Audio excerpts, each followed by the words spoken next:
The leader is in the house. Mr. President, welcome. We would like you to help us address the Ambazonian people. Your statement will be streamed directly on ACN TV as well as on our social media platform. So, Mr. President, you have the floor, sir.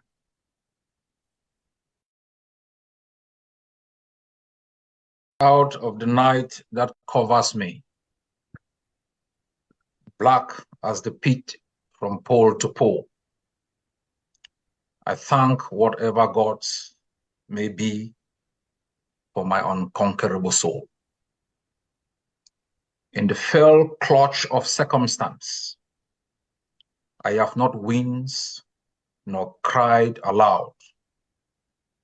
Under the bludgeonings of chance, my head is bloody but unbowed. Beyond the place of wrath and tears looms but the horror of the shade, and yet the menace of the years finds and shall find me unafraid. It matters not how straight the gate, how charged with punishments the scroll. I am the master of my fate. I am the captain of my soul. I just wanted to take a few moments to make some public clarification so that I know that a lot of you have a lot of questions. How could it happen? And why it happened? I know some are extremely very happy, but this is war, and anything can happen. The resistance is the antidote. One of my top advisors wrote yesterday, and this is what I want to leave with you today. We have to be prepared to take the routes we have never taken before.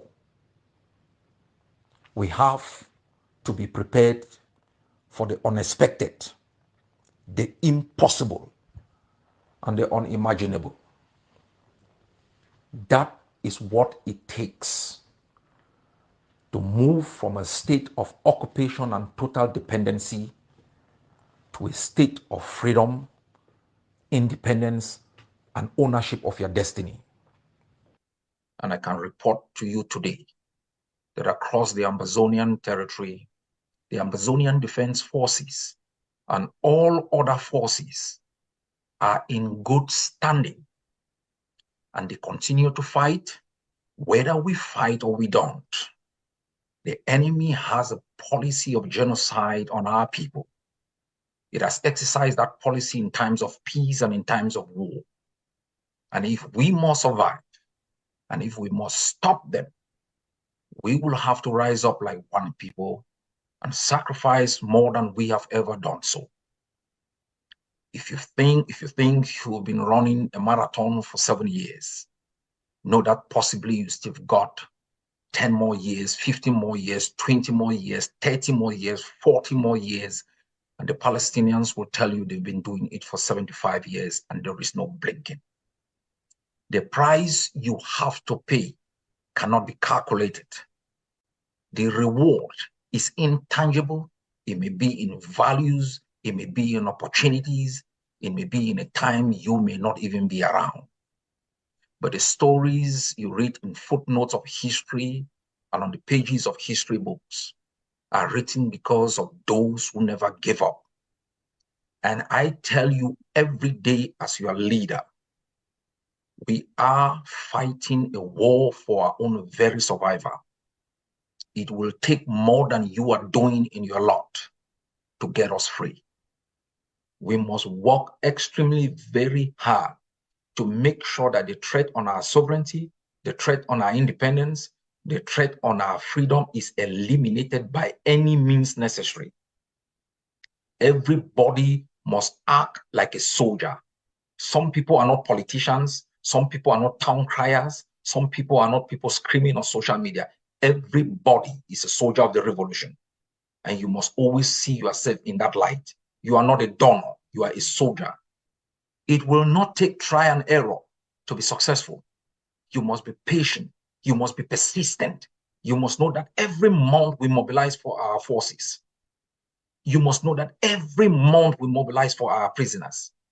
You commit to make sure that one day you'll be called upon to pick up a rifle and defend your land. God has been very great to Ambazonia.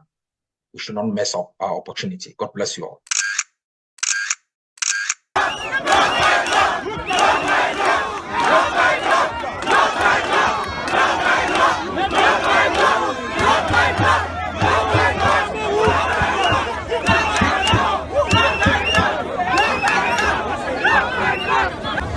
Sons and daughters of the Ambazonia Revolution,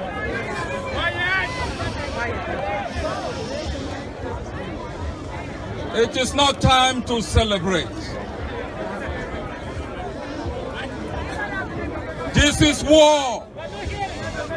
It is not time to celebrate. They robbed you of your homeland. They took away your hope. They robbed you of the right to dream of a future in the country of your birth. They murdered your citizens. They transformed your brain to think like a Cameroonian, to worship their flag, to sing their anthem, to pray, hope, and dream like a Cameroonian. They took away the land of your birth. They demonized you. They robbed you of hope, of a dream of a future that is better than the one you inherited. They killed your parents, turned your fathers into boys, raped your mom, made your sisters to be ashamed, robbed them in more. They sent you into exile.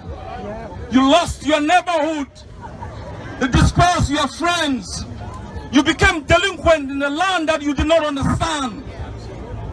They took away something so essential to your own existence that you live here with your body, but your spirit hovers without knowing where to land.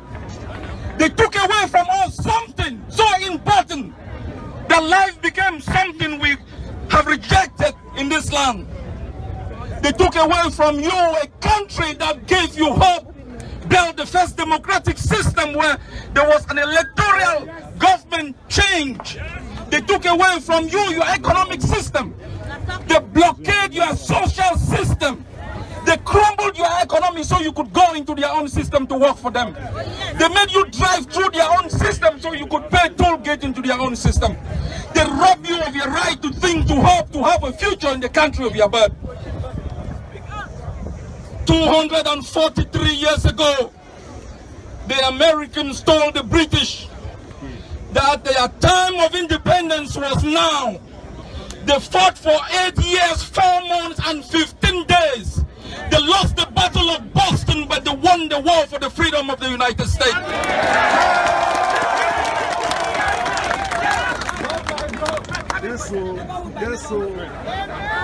The South Africans face a nuclear power. They face a nuclear power country. Mandela said he is going to die for his people. He struggled in jail for 27 years because he didn't want to bequeath to the next generation something worse than he had inherited. He fought like a valiant soldier.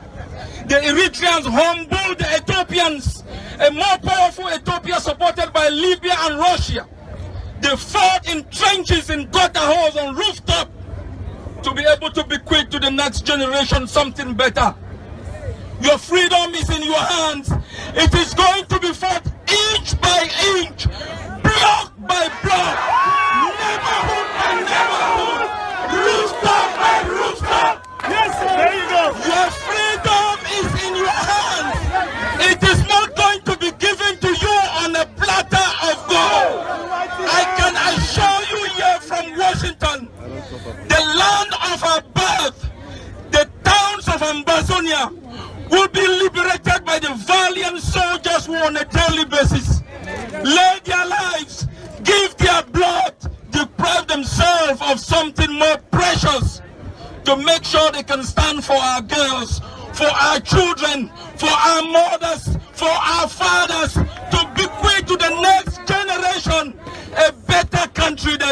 inherited. If this is the last thing you must give for your country, stand here in Washington and think of the freedom you enjoy.